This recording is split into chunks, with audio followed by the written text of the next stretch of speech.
Quickly, let's try and squeeze in one more question. Anita Singh has written to us. She needs advice on building a retirement corpus, and she would like to know if it is wise to invest in more than one mutual fund for a diversified portfolio. So Harsh, we do not know what her goals are, how much she's looking to raise, but what would you recommend? Is one portfolio good enough? I mean, one mutual fund, or perhaps she should be a little more diversified and pick up 2-3? So I think this requirement for hedging, that if one doesn't do well, the other will. If you invest in the same kind of mutual fund, I think the hedging is unlikely to really be available.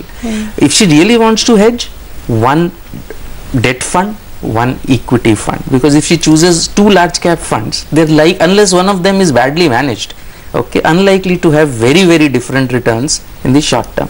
A bigger thing for her is to make sure that she looks at these performances over a period of time. She's talking retirement corpus, and when she's looking at the fund performance, it is in relation to the index. If the index has a loss, any fund which is having that index as a benchmark is likely to have a loss.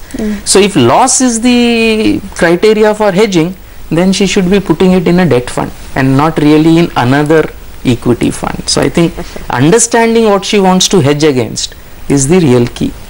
All right, Anita, we hope you were listening. That's the advice for you. Do keep your eye out on the markets as we get